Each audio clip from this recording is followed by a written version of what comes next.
Okay, so firstly, thank you so much to everybody who obviously have attended. If this is your first session, we're the Resistors Reading Group. We had a temporary break and we're just reconvening our Malcolm X series. Today's session is entitled The Muslim Malcolm, Understanding His Black and Islamic Identity. What we're going to do first and foremost is just go around the room, and if everybody can kind of introduce themselves a little bit. So in the discussion segment, if anybody wants to address anyone else, it's kind of a lot easier to do so. My name's Nadia, and I'm one of the I'm essentially the chair today. And we have other sisters in the Resistors reading group. Some of the sisters unfortunately weren't able to attend, and one will be running a bit late. But we have Ayan, so is it okay if we start off here and then we go that way? Yeah, so I'm Ayan and I work as a science editor, but yeah, interested in decolonial studies.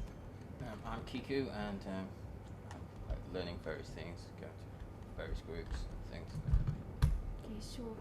Can we start with yourself? Me? My name is Zara. I'm working in HR for law firm, and I'm also interested in this talk. Thank you. My name is Isbowi. I'm from France, and I am an e-learning assistant. And I like the Pan-Africanism ideology. My name is Magou. I'm French too. I'm here since 1 week. Brilliant. Sorry for my English. No worries at all. Thank you for attending. Okay, no worries. Yeah, that's fine. But you can hear me, right? Yeah, that's fine. James, I'm a PhD student here at the English and Humanities.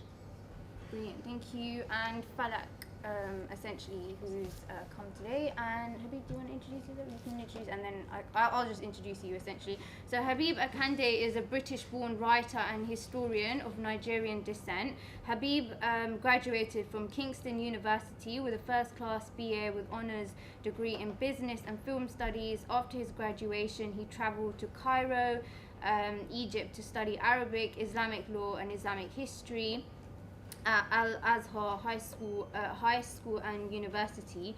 He is also the author of 5 published books on blackness in Islam, Muslims in Brazil and Afro-Arab sexuality. So essentially today, Brother Habib will be exploring Malcolm's black and Muslim identity after embracing true Islam, or rather Orthodox Islam. Malcolm's dedication to the truth is something which we should all aspire to, a man of moral discipline. Malcolm was a firm defender of black people against white supremacy and was willing to sacrifice his life for his beliefs. His conversion to Islam did not stop him from tirelessly working to destroy the human cancer of racism and lift the self-esteem of black people. Immensely proud of his African heritage as well as his Islamic religion, for Malcolm there was no contradiction in being black and Muslim. So some of the questions in which Brother Habib will explore in this session today, first will be, why did Malcolm's conversion to Islam not prevent him from fighting for the plights of black people?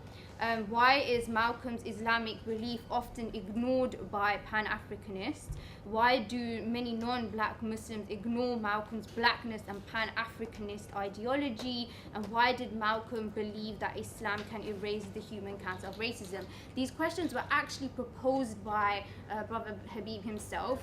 He's looking to address these questions, so he decided to focus on these particular issues. Just for the video, is it okay if I just ask you to raise your voice a tiny bit? Is that okay? Yeah, that's fine. Okay, brilliant. And I'll just hand it over to Brother Habib. Thank you very much. Good evening, everyone. Thank you for coming, and thank you, Nadia, for inviting me. Is it loud enough? Is that loud enough? And most importantly, can you understand what I'm saying? Sometimes I've got a habit of speaking a bit too fast. So if you don't understand anything I'm saying, raise your hand and I'll slow down, breathe, and take a glass of water or something. No worries, just a little bit louder. A bit louder, okay, yeah. I mean, as Nadia said, I'll mainly want to talk about Malcolm's black and Islamic identity. But before I go into the talk is quite informal, hopefully about 30 minutes. and I want to explore some of the questions which Nadia mentioned, and also hopefully with the question and answer or the discussion phase after I'll give my talk, I want to get some of your views as well, because these are some questions which I kind of think about as well in terms of trying to understand Malcolm's Black and Islamic identity. Quick overview, I'm sure most people are aware of who Malcolm is. For the purpose of this talk, I'm mainly going to be focusing on the last year of Malcolm's life. When people, Malcolm X obviously is a public figure that is well renowned and well known, but there's two Malcolms in terms of what we see in the public on like YouTube and things like that. There's the Malcolm X during when he was a minister for the Nation of Islam Black Muslim movement for 12 years, and there's also Malcolm X, also known as Al-Hajj Malik al-Shabazz, after he converted or embraced true Islam or Sunni Islam in 1964 up until he was assassinated in 1965. For the purpose of this talk, I'm going to be focusing on the Muslim Malcolm, meaning Malcolm after his conversion to Islam and how his views changed in terms of his understanding of race relations and even his ideology as well. So I want to talk about that. But in order to understand Al-Hajj Malik al-Shabazz, you need to understand Malcolm X, i.e. the Malcolm X that was in the Nation of Islam, and some of his beliefs or the beliefs of the Nation of Islam. One thing I wanted to do before getting into the questions, I think it's important, and obviously some of you can see from the notes, is to define some terms. I think it's very important to define some terms that I'm going to be using today. And the reason why I'm explaining what these terms mean is because people use terms differently to mean different things. So the first term, by me using the word Islam or Sunni Islam or Orthodox Islam or quote unquote true Islam, I'm referring to the Orthodox religion of Islam, that the monotheistic faith, which is the religion of the Muslims established in the 7th century by the Arabian Prophet Muhammad, peace be upon him. So when I use the word Islam, Sunni Islam, Orthodox Islam or true Islam, or if you see some of these words in some of the speeches that's in the handout, that's what it refers to. Okay. By Muslim, when I use the word Muslim, I'm referring to someone who follows Sunni Orthodox Islam. Okay. When I use the term Black Muslim, I'm using that term referring to those who follow the Nation of Islam Black nationalist sect. And I think, and the reason why I want to explain these different terms is because even when you read Malcolm X's book, or even when you read anything during that period, you hear a lot of times when people referring to the Black Muslim, they're referring to the Black Muslim sect, which is not the same as Sunni Islam. So I think that's important that people understand that. And then I'm going to talk a little bit about the theology of the Nation of Islam and how it differs from the theology of Sunni or Orthodox Islam, and then how and why that had an impact in terms of Malcolm's worldview in terms of understanding race relations. The next term, Nation of Islam, also known as NOI or the Black Muslim Movement. And one thing also I want to point out, the last 4 chapters of Malcolm X's autobiography from Out to 1965, you notice that because he's talking about his transition from when he was kicked out of the Nation of Islam to embracing Sunni Islam, and then making the famous pilgrimage to Mecca. You notice that he refers to the Nation of Islam as the Nation of Islam a lot, right? We know that Malcolm X, the book was finished or completed by Alex Haley. Obviously, he wrote the book with the assistance of Alex Haley. But if you were to listen to a lot of Malcolm X's speeches after he made the pilgrimage to Mecca when he embraced Sunni Islam, he generally refers to the Nation of Islam as a Black Muslim movement, not the Nation of Islam itself. And I mean, my thoughts why there's that difference, because again, you especially during the last 4 chapters, very rarely he refers to the Nation of Islam as a Black Muslim movement. I think that's maybe Alex Haley's used Nation of Islam rather than use a Black Muslim movement. One of the reasons why I think Malcolm X did not refer to the Nation of Islam once he left as the Nation of Islam is because he didn't want people to have this idea that the Nation of Islam is from Islam, was part of Islam, because they're very different, which I'll explain a little bit later in terms of theology and whether they're like true or real Muslims. Okay, so that's just a side note which I think maybe people should be aware of, and that's why in a number of the speeches that I've printed some excerpts from, you notice that he's constantly referring to the Nation of Islam as a Black Muslim movement as opposed to the Nation of Islam, what they self-identify, what they call the group itself. And obviously the Nation of Islam is an exclusively Black African-American pseudo-Islamic sect proposing a separate Black nation. It was founded in 1930 by a man called Wallace Fard. And the second leader was Elijah Muhammad from 1934. And also, as we know, it came to prominence under the influence of Malcolm X, and its current leader is Louis Farrakhan. Now, the Nation of Islam's beliefs has changed somewhat since when Malcolm X was assassinated in 1965, but I'm mainly going to be talking about what were their views or their beliefs during his time. Okay?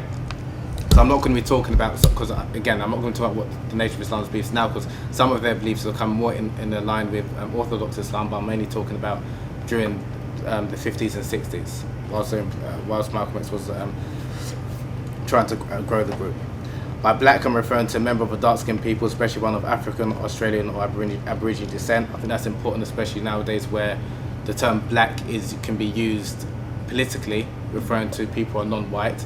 For the purpose of this talk, when I'm referring to black people, I'm referring to people of dark in complexion, primarily of African descent. So I'm not using like political blackness, meaning that it can refer to anyone who's non-white.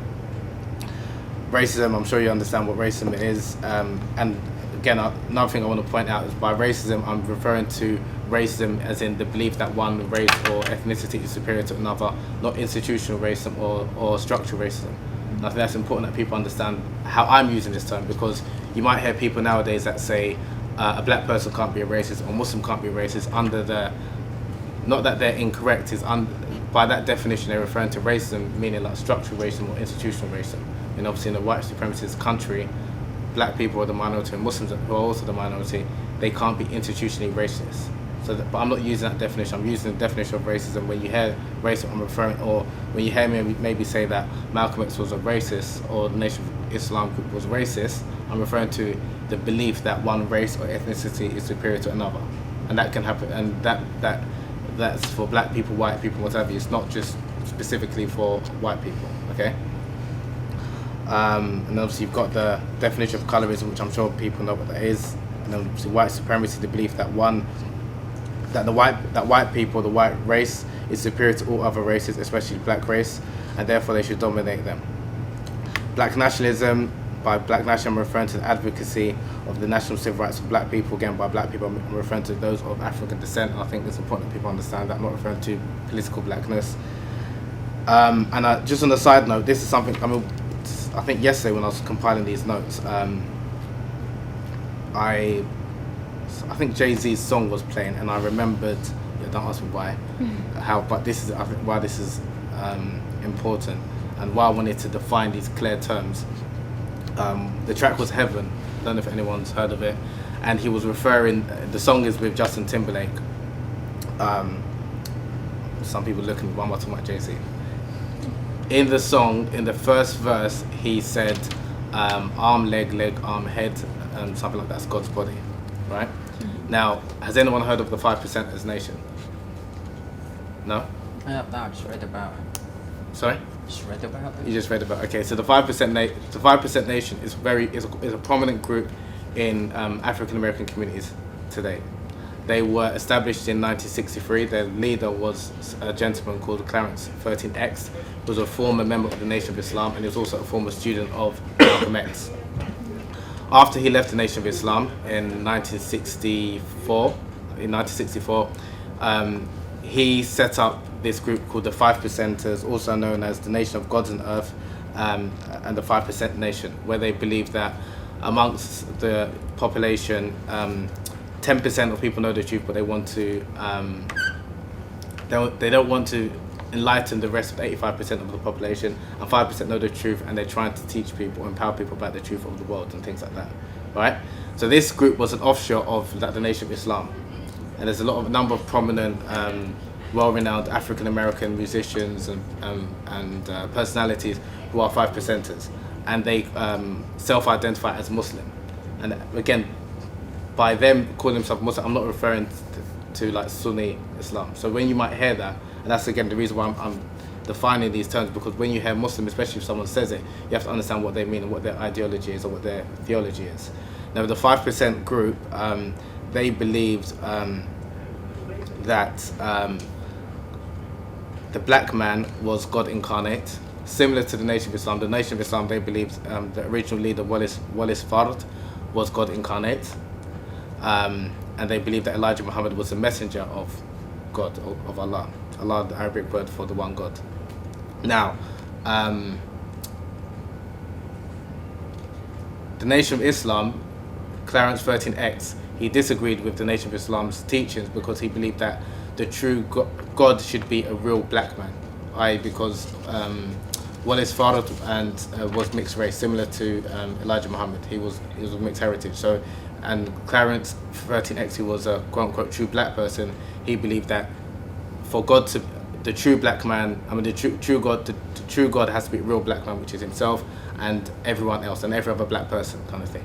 So that's what was Elijah Muhammad's ethnicity? Do you know? It was apparently he was partly Asian or something. Wasn't yeah, he? there's part. I heard there's partly Asian as well. Yeah. There's partly Asian, but obviously in America he'll be considered to be black because of the whole one drop rule, right? But where Clarence 13X he differed with Elijah Muhammad and the Nation of Islam was because he believed that the true black man is God. So he believed every black person potentially can be God. Okay. Now he then called himself Allah the Father. Now again, from an Orthodox Sunni Islam perspective, this is heretical. This is not Islamic at all. But again, they've adopted these terms. That's why they're pseudo-Islamic. And it's important when you hear this or read this, you understand obviously their ideology. Okay. Now they believe that Allah is an acronym for arm, leg, arm, head. Right? Now anyone who knows Arabic knows how unfortunate, like way off the true understanding of what Allah is, meaning the one God. But that's what they've used as an acronym in arm, leg, arm, head, meaning we are all God. Okay? So when I'm referring to, and again, the reason why I'm pointing this out, the reason why it's important, when you're hearing any of the Nation of Islam's, and this is why, if you notice, Malcolm X and a number of Malcolm X's speeches, virtually most of them, there's about 27 that I've came across from when he made the pilgrimage to Mecca to when he was assassinated. In virtually every single speech, he clarified what his position was in terms of not being a racist anymore and not believing in any form of separation or segregation, and his belief in terms of that he was Orthodox Muslim and he believed in Allah, the one God, the same God that the Christians believe and the Jews believe. And that's something that he stressed in virtually every one of his talks, even when he was talking to non-Muslims. The reason being is so people can know clearly that his views, not only his views in terms of race relations has changed, but his theology has changed as well. And one of the issues which we'll talk a little bit about during the talk, I know this has been like a really long introduction, but it's important because in terms of like the best interpreter or the best way of understanding Malcolm is from himself. He said, the book itself, a number of his speeches, if you wanted to know or understand his identity, is clear by listening to him himself. But what is important is which Malcolm you're listening to, because if you're listening to a lot of his earlier works while he was part of the Nation of Islam, and they're a number of those speeches, that's when he was very fiery, he was very charismatic, even after when he became a Sunni Muslim. But I've noticed that they're the talks that are mostly circulated on social media and most people are aware of, right? Now, again, the danger with that is that a lot of those views that he was speaking about, he rejected them after. So if you really want to understand Malcolm, you have to understand Malcolm the last year of his life, not the 12 years whilst he was a minister. But that is important to understand the Sunni Malcolm, right?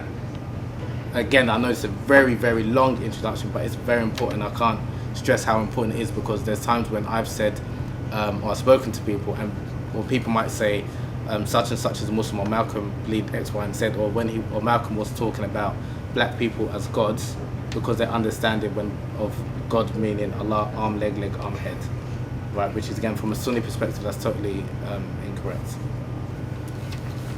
Okay, so